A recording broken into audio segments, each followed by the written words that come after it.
This episode is brought to you in partnership with Autodesk, NVIDIA, Dell Technologies, Garden Studios, Epic Games, and Unreal Engine.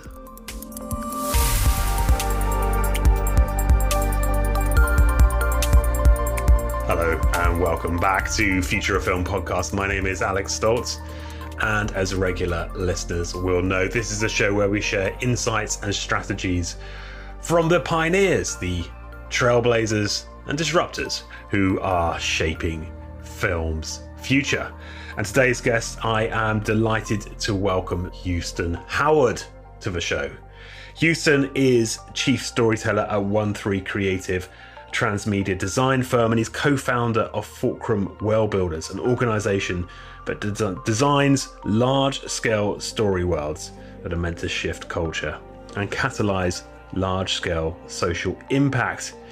He has given so much thought to this area of transmedia, of cross-platform, of multi-format storytelling, and he's written 3 books on the subject, including You're Gonna Need a Bigger Story.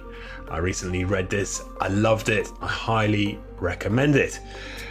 He is also Professor of Transmedia Storytelling and Worldbuilding at the Art Center College of Design and the host of the Super Story podcast.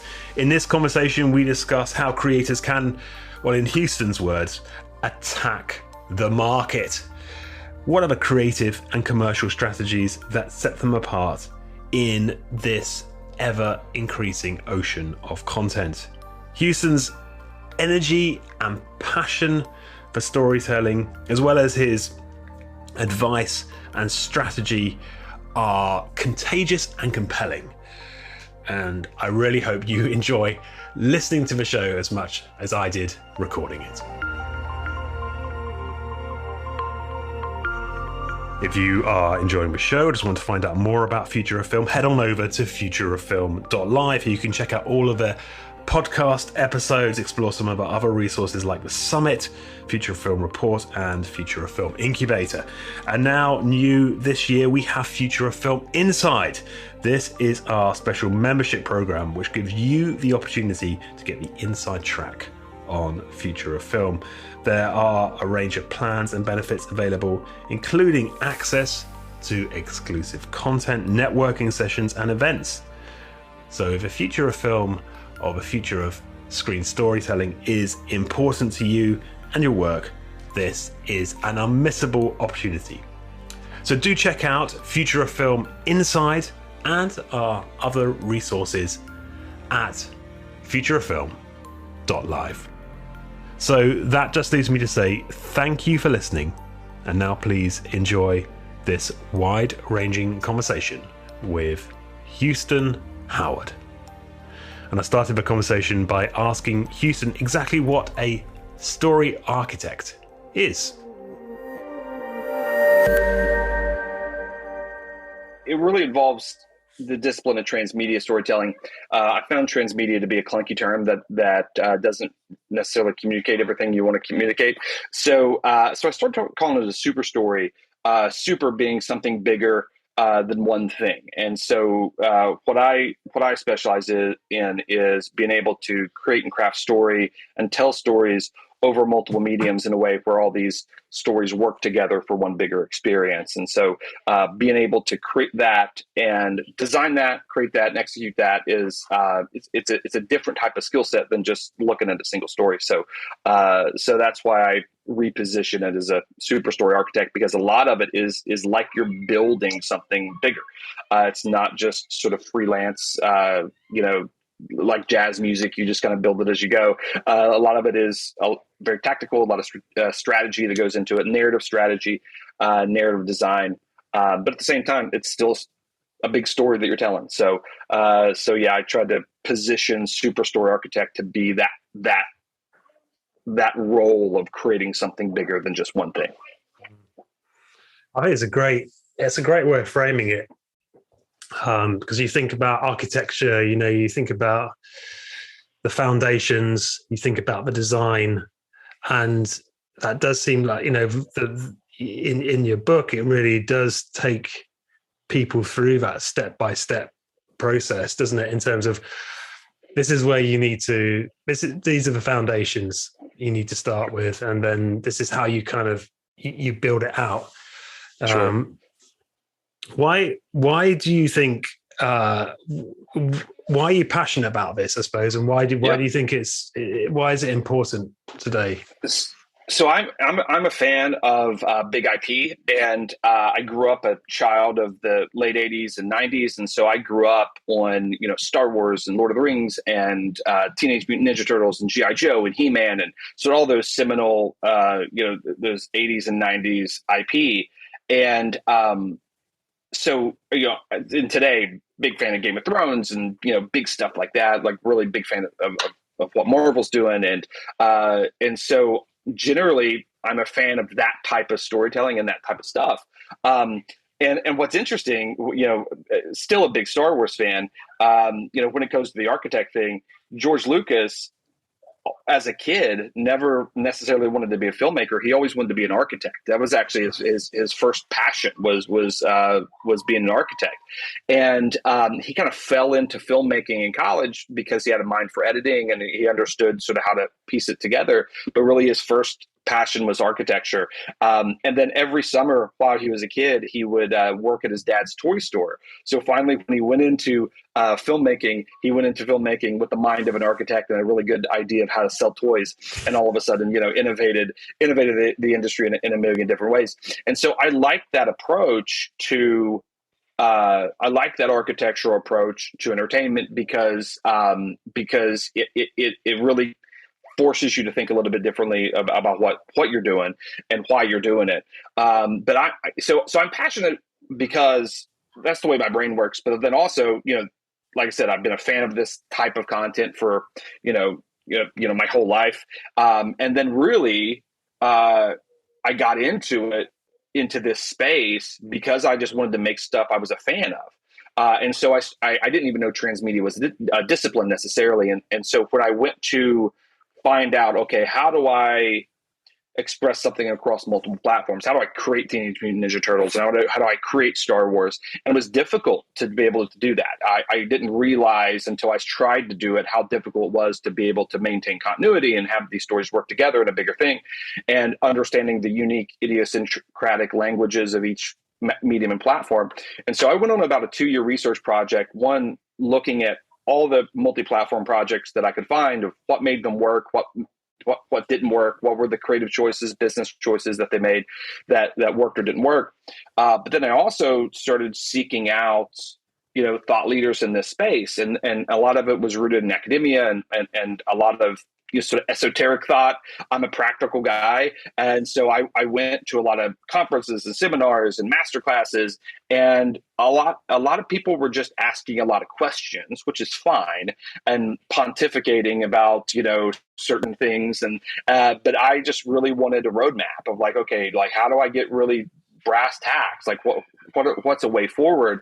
And there wasn't a lot of that for me at that time, and this was several years ago when you started seeing a lot of innovation around the Matrix, and a lot of people using a lot of different platforms in a lot of really cool ways. Blair Witch Project doing some early innovation, with how to blur the lines between film and web content and things like that. And so after I went on my research project, I started to kind of pull out principles and patterns of the projects that did it really well. And I started pulling out principles and patterns of the ones that didn't do it well.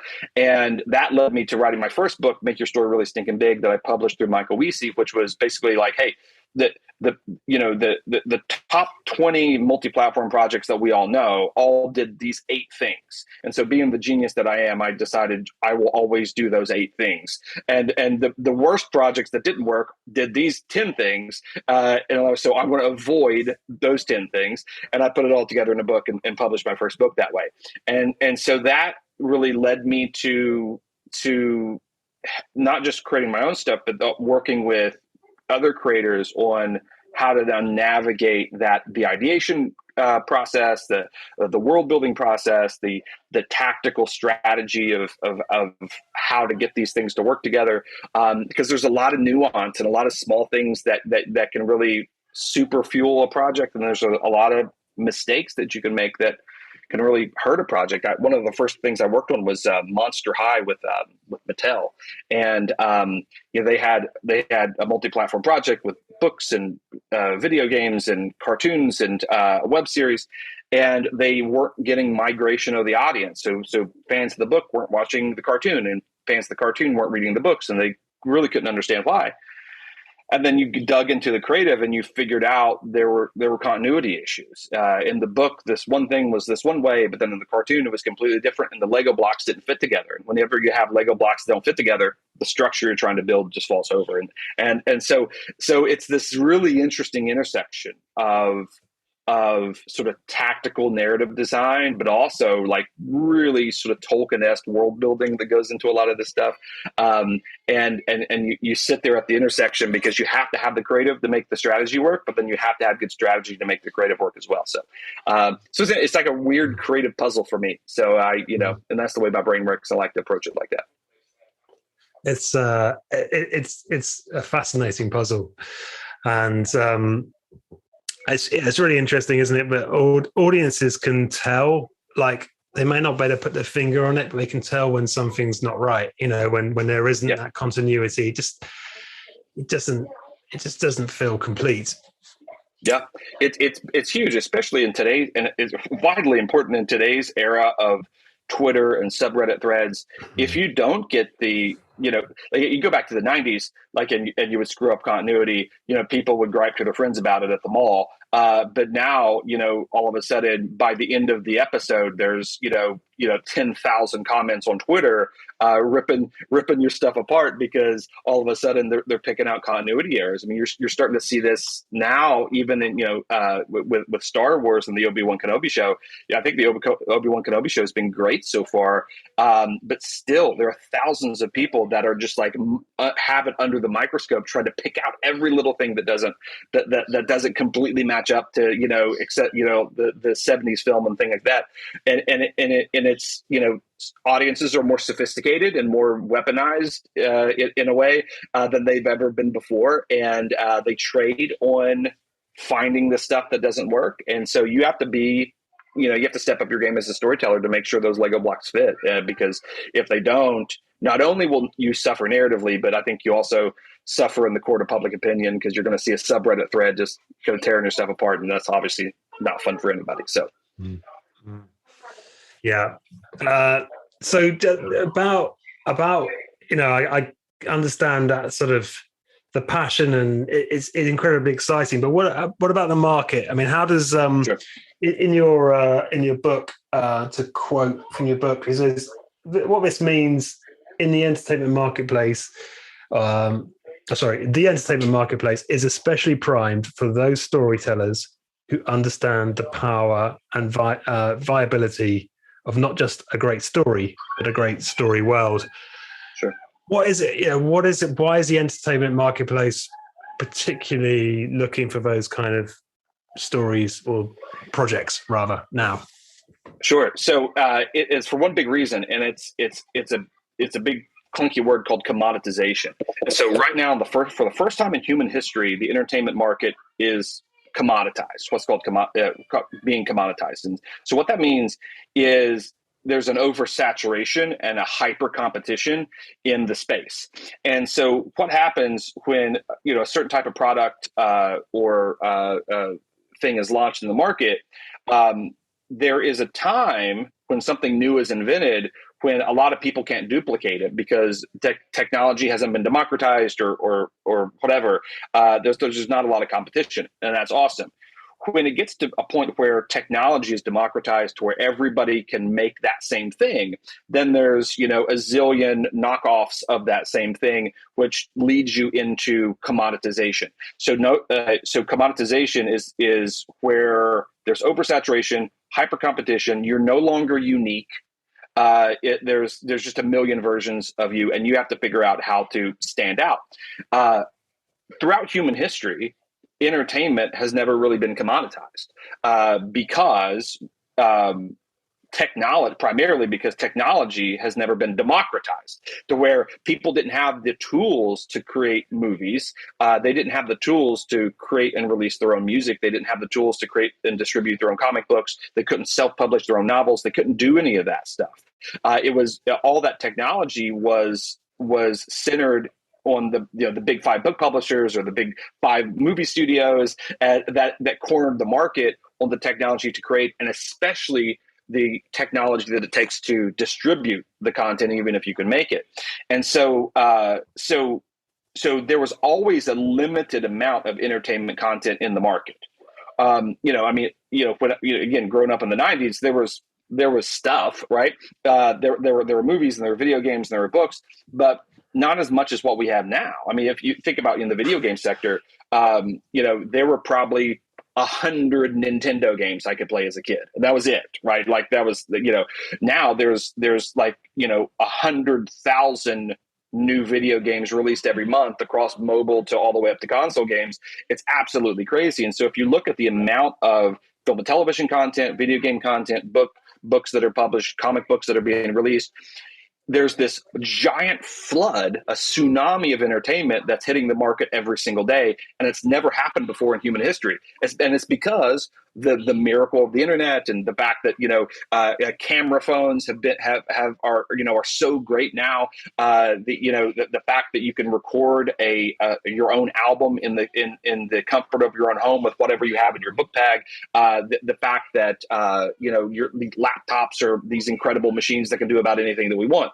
So we all have access to this now, which means we can publish our own books. We can make and distribute our own comic books. We can create our own digital content, our short films, our feature films. We can put stuff up on Amazon Prime if we want to ourselves without an agent, things like that. Like we don't have to have distribution deals for stuff. And all of a sudden, in an era where everybody can make stuff, everybody is making stuff. And so now we have ultimate hyper competition in the marketplace. So what that means is we now need a different strategy to compete, because if you look at all the other industries in life, whenever an industry becomes commoditized, the companies that navigate that industry shift their strategy. And so if you look at something like computers or cell phones are commoditized, computers are commoditized. The companies that are succeeding are shifting their strategy of how to best compete in a commoditized market, which is a completely different strategy. If you're not in a commoditized market, you don't have to do a lot of this stuff. But if you're in a commoditized market, you have to now think differently than ever before. And so a lot of what I do is I look at how Apple competes in the computer industry and the phone market, and how people compete in the potato chip industry and the retail t-shirt industry, anything that becomes commoditized. How do entrepreneurs find their way through?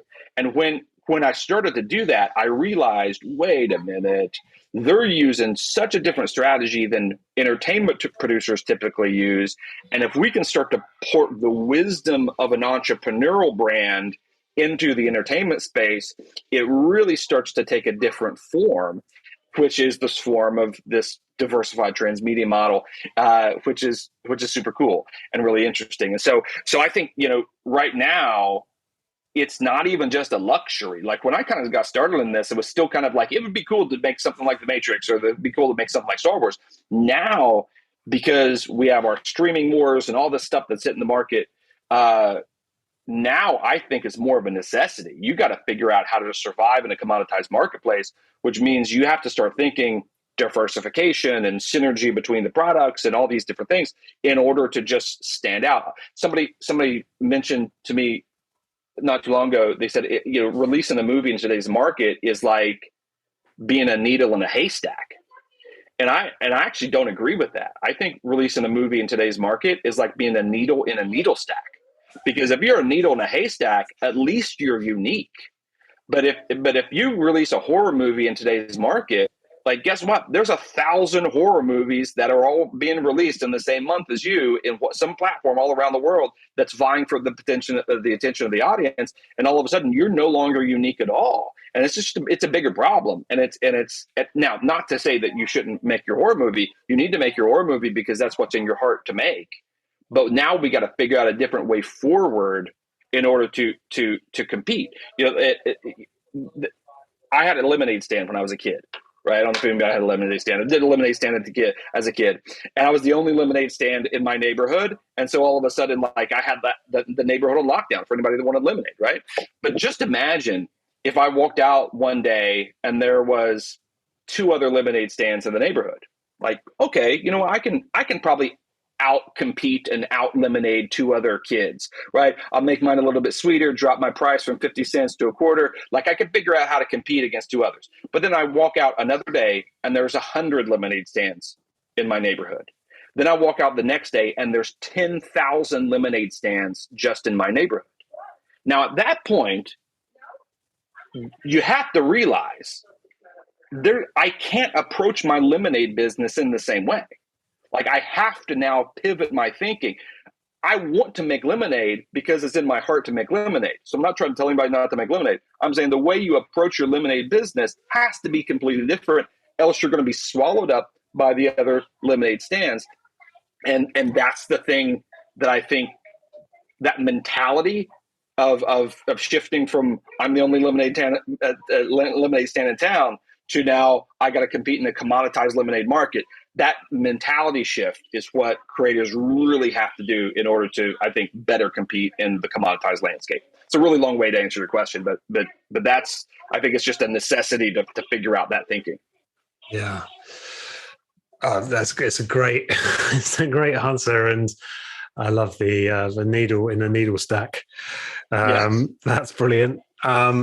It feels like a shift from storyteller to storyteller stroke entrepreneur. Is that kind of sure? Yeah, absolutely. And my brother's a chef, right? And he loves the art, the culinary art of making food.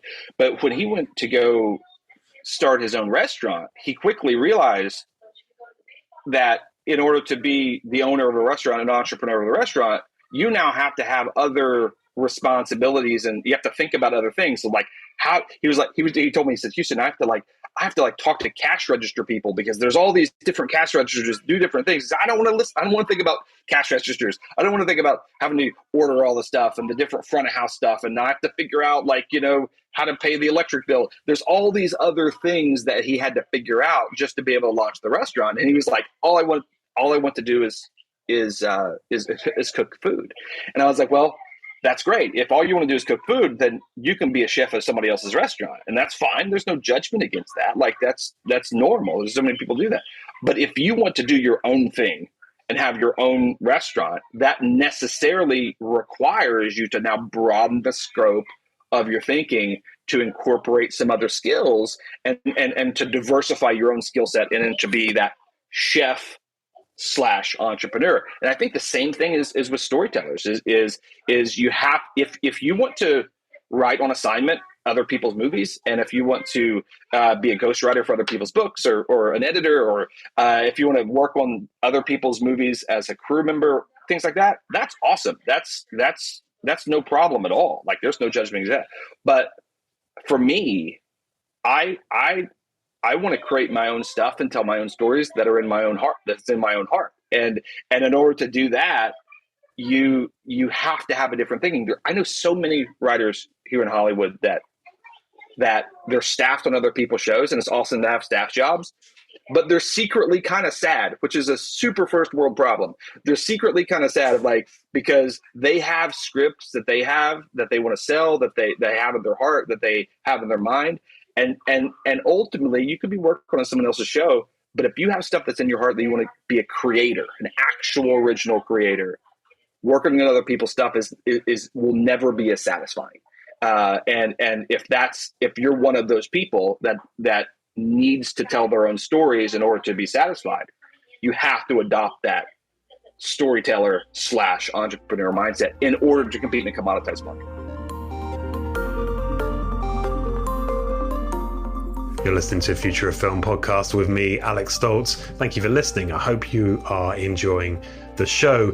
If you want to find out more about what we do at Future of Film, head on over to futureoffilm.live. Here you can find out all about the Future of Film Incubator, access our free reports, videos, and all of the podcasts, of course. And new for this year, we also have a Future of Film Inside for those of you who are really passionate about the future of screen storytelling and want to have the inside track on everything we do, including priority access to content and exclusive networking events. So do check that out at the home of Future of Film. That's futureoffilm.live.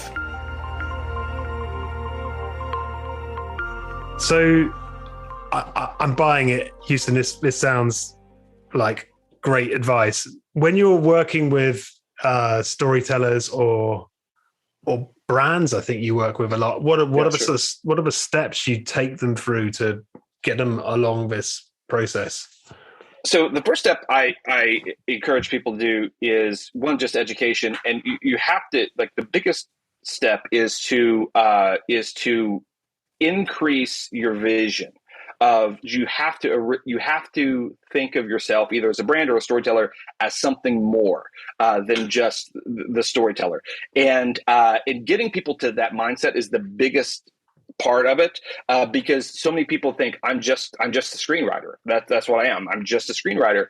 And so what I typically do when I'm working with creators, especially independent creators, is I initially try to mine their own talents. I think that's the first step, is trying to figure out what else they're good at and what else do you do, because regular people are good at multiple things, and I know, like, the industry and life tries to put us in a box, but more people are most people are polymaths in some way, to where they're screenwriters, but then they also can do a couple different things, right? They're screenwriters that also can create a website, and there are screenwriters that also can write short stories and prose, right? I was talking to a filmmaker about this in New York City, and I said, what else are you good at? And she said, well, I am a poet and I also paint, like fine art paintings, right? And I said, awesome. Let's start there. That's step one. Let's just start with your own talents before we have to learn new things and learn new skills. Let's just start there. So every movie you ever make for the rest of your life, you need to create a pop-up art exhibit of original paintings that you create that extend the story of your movie. Maybe it answers an unanswered question. It tells more about a character's backstory, something that connects it to the movie. And you launch that pop-up art exhibit ahead of the release of your movie. But then you also do a book of poetry that you could self-publish on Amazon, and that poetry also extends the story of your movie and also connects back in to your painting. And all of a sudden, you've created a little bit of an ecosystem of content. And so there are people that will watch your movie that will want an extended engagement, an extended experience, and so then you can flow them to narratively incentivize them to go check out the art exhibit, check out the book of poetry that extends the story in some way. But then there's also people that have never heard about your movie before because of the commoditized film market that may stumble upon your art exhibit, or maybe they're just art fans that don't watch a lot of movies. They find the art. That art becomes an entry point to then lead them back to the film, to lead them to the poetry. And there's some people that won't find the art or the movie, but then find the poetry on Amazon, and all of a sudden they're incentivized to check out the art and the film. And you've created that little ecosystem of content.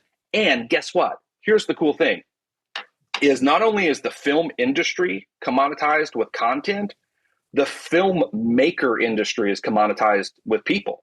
And so how many independent filmmakers are in New York City? Thousands and thousands, right? How many independent filmmakers do fine art and books of poetry for every single movie release? None. Or actually one now, right? And so all of a sudden, she will have separated herself from the filmmaker community and starts to now stand out as the needle in the haystack, right? Rather than the needle in the needle stack, which I think it's better to be a needle in a haystack. I was talking to another a video game developer that had the same conversation with him. I said, "What are you good at?" Because he makes mobile games in Europe and indie mobile games. He says, "I can make websites because that's his day job. He makes websites, and I'm a music producer. He does like electronic music." And I said, "Awesome! Every single game you make for the rest of your life, you're going to do a tie-in website that extends the narrative of the game."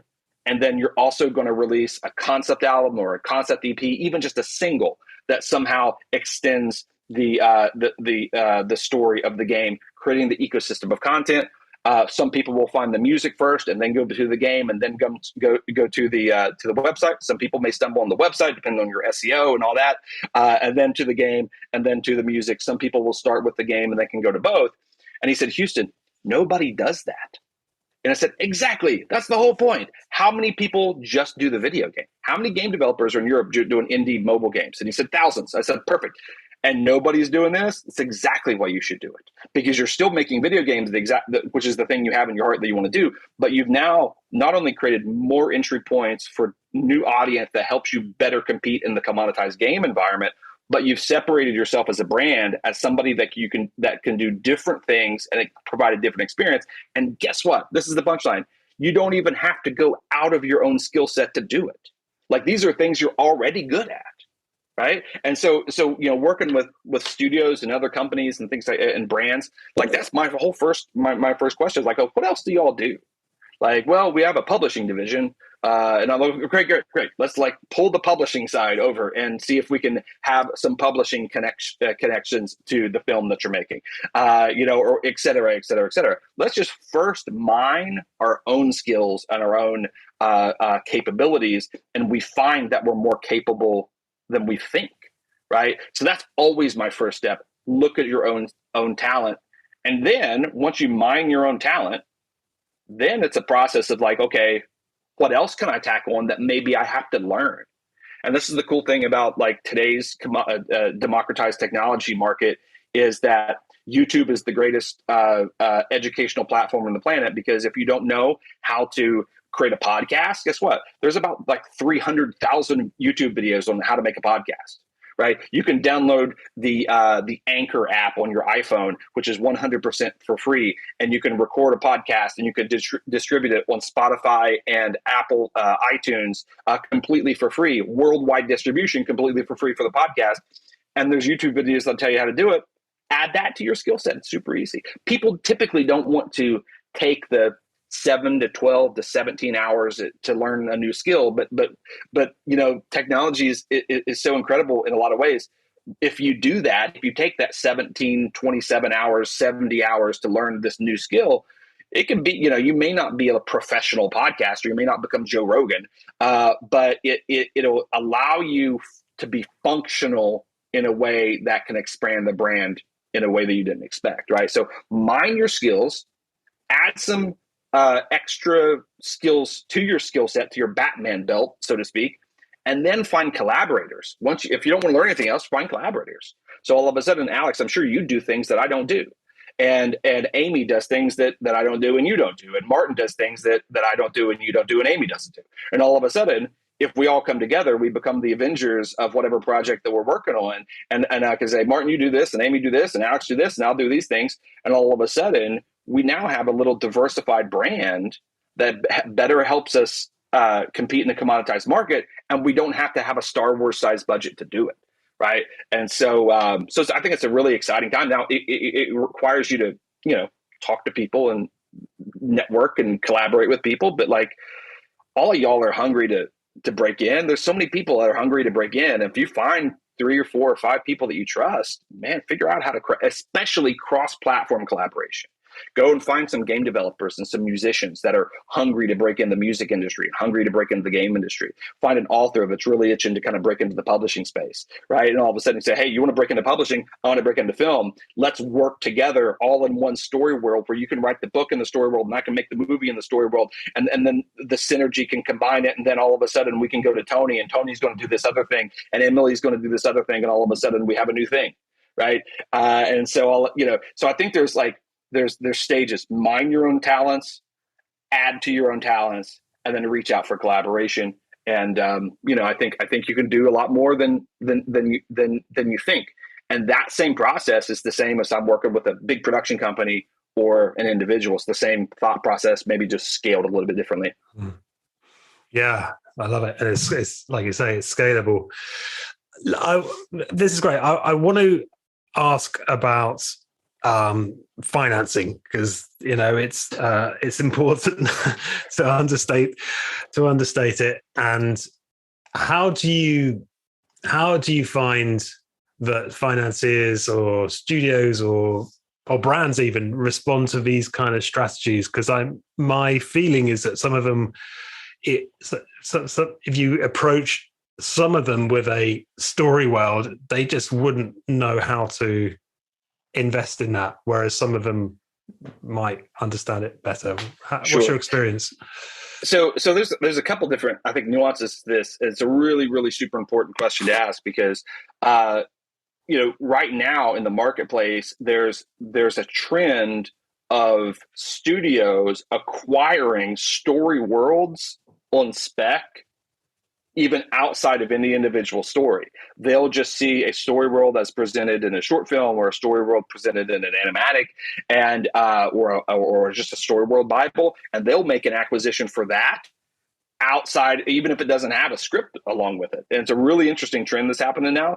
And so studios look at story worlds as the tapestry that they can if they acquire the story world, they're going to hire some studio writer to be able to write that anyway. Like, even if you go sell a script to a studio, that script that you sell to a studio probably isn't going to be the script that goes to screen. They're going to get, it's going to be rewritten 20 times by different writers until they find the perfect one based on those writers that have written for the studios before. It's just the way the studio game works. And so right now there's acquisitions just in the story worlds, which is really interesting. But outside of that, when you're talking to a specific financer, I have found that financiers actually respond better to this model than a traditional model, because it goes in line more and more with traditional investment wisdom. So I'm originally from a state here in the States called Kentucky, right? So Kentucky is sort of a rural part of the United States, and in Kentucky there's some country wisdom that says don't put all your eggs in one basket. Right? And so the reason you don't put your eggs in one basket, as the saying goes, is if you drop the basket, you lose all the eggs, right? So old, like, country farmers understand the wisdom of that. Stockbrokers also and financiers understand the wisdom of that, and which is why all the stockbrokers and all these financiers, they all have what's called a diversified portfolio. Right? Have you ever heard that term, diversified portfolio? And so the reason you have a diversified portfolio is because you don't want to put all your money into one stock. You put all your money into one stock, all of a sudden, that money is more at risk than it would be if you diversified the portfolio and has some money in tech and some money in oil, natural gas, and some in, precious metals, and et cetera, et cetera. Like, if I just said, hey, Alex, I'm going to take, if you're my financial advisor, and I would say, I'm going to take all my retirement and my whole nest egg and everything that I own, and I'm going to put all of it into Zoom.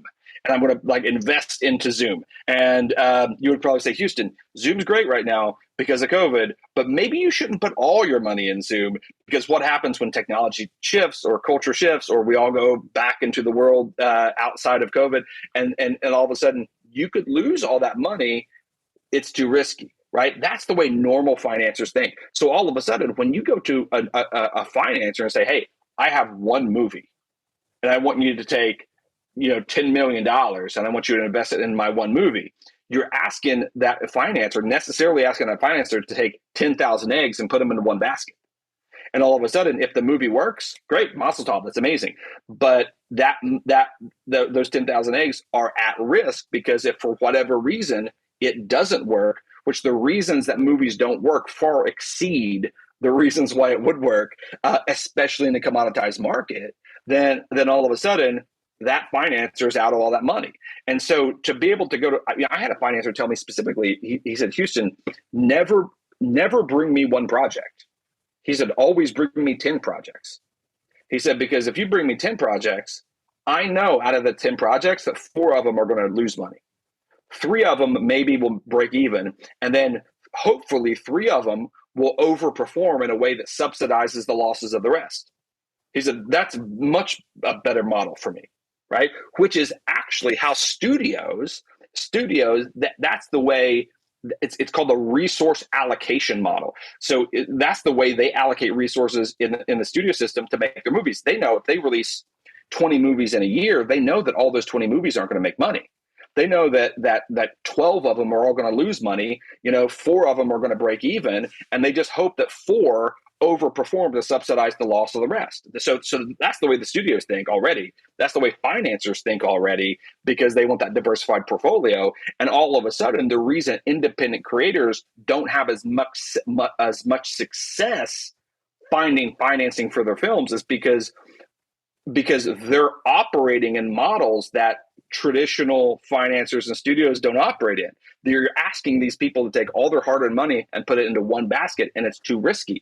So you need to figure out a way to diversify the offering so that you can what's called hedge the investment to make that investment more secure. So if for some reason the movie doesn't work and the movie loses money, there's a couple other things that can actually overperform to help subsidize that loss, right? So I know like some of the pure creatives and the pure filmmakers in here are like, when they hear like subsidize and diversification and investment, like it starts to grate against your thinking. But the more we as creatives start to think about this stuff, the better we can tailor our creative for the people to finance, and then we're in business. Yeah, no, it makes a lot of sense.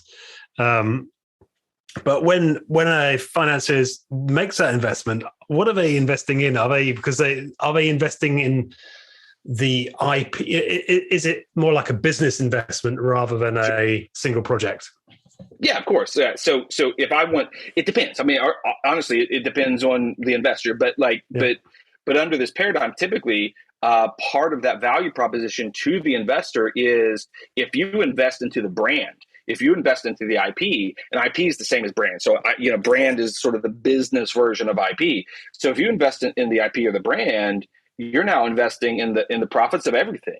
And so if the podcast pops off, and if the YouTube channel pops off, if the movie works, if the book sells, you're now participating in the revenue of all that. And so then it becomes, it's like I want you to invest into my coffee shop. And when I find an investment to launch a coffee shop, that investor participates in the revenue of the coffee, of the tea, of the scones, of the, whatever the t-shirts that we sell, any of the diversified product lines that we offer within that brand, the investor participates in, and that's normal. And so structuring the venture that way, I think is wise, but you have to have the strategy to do it. Here's the thing. If you don't understand the strategy of it, then it just seems like you want a lot of money to do a lot of stuff, which will never work with an investor. It has to be very tactical and say, okay, here's the 7 things that we want to do. Well, for the first 2 years, we're going to release these 3 things. And then these 3 things are going to be in the market for 2 years. And we're really going to mine those things. We want to get to this certain benchmark of a community of audience. And then once we hit this benchmark, then we're going to release the next 2 things and mine those for another 1.5 years or 2 years. And then long term, if everything goes well, then we want to release these 3 other things that are a little bit bigger, a little bit more ambitious, but we're only going to do those later. And then tactically, here's how all these things work together, and this one is going to be targeting a different fan base, and this is going to be targeting a different fan base, and narratively how these things work together. And if you understand the strategy behind it all, then it becomes more palatable for the financer. It's now a systems approach to IP than just, I want a bunch of money to do a bunch of stuff and tell a bunch of stories, because that's typically how it can come across if you don't understand the strategy. Yeah. Amazing. And just this has been fascinating. Just one final question, and take it any way you like, Houston. What would be your advice to an emerging storyteller? What would be the first couple of steps they should take in this area? Sure. I think looking at projects that have diversified and scaled in a really interesting way. Things like Video Palace, actually the creators of Blair Witch Project started as a podcast and then moved into publishing, and now we're on the way to a feature film. Exploding Kittens is a game that launched as a board game, and then is now going to have their own cartoon series. And so how do I just attack the market in a small way? And so I think the obstacle a lot of people have is thinking like, okay, I don't have a Star Wars size budget. I don't have a Marvel size budget. How do I do this? And if they think if they have big vision, they have to execute in a big way. So I have a big vision and a big story world and a big story I want to tell. So I need $200 million to do it. That creates such a high barrier to entry. It's almost impossible to get over. And so they say, well, if I have to execute small, then they shrink their vision accordingly. Say, okay, well, I can only do a short film right now, or I can only, do this, or I could just self-publish my own book and that's all I can do. And so they shrink the size of their vision. I think the sweet spot is to have big vision. Think like big, everything doesn't have to be Star Wars and everything doesn't have to be Marvel. You don't have to have zombies. Like, there's a more nuanced conversation that we could have at a later date about like this model works for zombies and superheroes and, space operas, but it also works for workplace dramas. I don't know if anybody watched Severance on Apple TV. Severance is an awesome concept that uses the same world building techniques as Marvel and Tolkien and C.S. Lewis. It's just scaled and kind of positioned a little different, but the DNA is the same. But I think if you have big vision and then small execution, that's the sweet spot to attack the market. And so you have a big idea and then say, okay, how do I have this big idea? And just start to seed that big idea in the form of a podcast and short stories on Wattpad and cartoons on Webtoon. And I'm going to make all those things work together, and I'm going to just hustle it and grind it out to build the audience that I want to make. And so then I have 10,000 people that love this brand, and then maybe I could, crowdfund a web series. And then once I have that web series, I can build more audience. And then maybe 2 years, I can get to the point where I have enough pre-awareness in the market that I can then sell the script to a studio, right? But it's big vision and small execution, I think, is the mentality that we have to have, because if you execute well in a small way with big vision, when you go to scale upwards, because the vision is big, it will more organically scale than if you have small vision and small execution. If you try to go scale that bigger, it's going to feel engineered. It's not going to grow right? So you have to give it room to grow with that initial big vision, but really focus on that small execution to establish that brand, establish the audience, attack the market, and stay on offense, right? Just like I think too many people hold their ideas back, and I think in a democratized technological market with so many distribution platforms, that you have to get aggressive with this stuff, and you have to own the brand and build community and build your own audience, and don't be precious about I don't want to go on TikTok because I don't want to do it. No, that's just not my brand. I'm not a TikTok brand. There's a lot of organic growth on TikTok. Doesn't mean you have to do stupid dances with 13-year-olds, but there's an opportunity on TikTok if you figure out how to contextualize your story into a TikTok extension. All of a sudden, there may be an interesting opportunity to get 20,000 fans from TikTok to go listen to your podcast, right? So don't be precious about certain things. And, I know the filmmaker community, is concerned about that, but if you have a big vision with small execution and hit it right, it can then organically scale. That would be my big advice. Amazing, Houston. Thank you so much for joining us on the Future of Film podcast. Thank you for having me. Looking forward to second round sometime.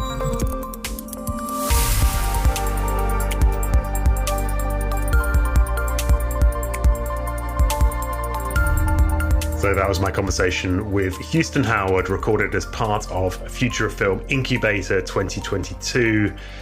I hope you enjoyed that discussion. And if you want to find out more about Houston or any of our guests on the show, head on over to futureoffilm.live. So that just leaves me to say thank you for listening. And I look forward to welcoming you back on the podcast very soon.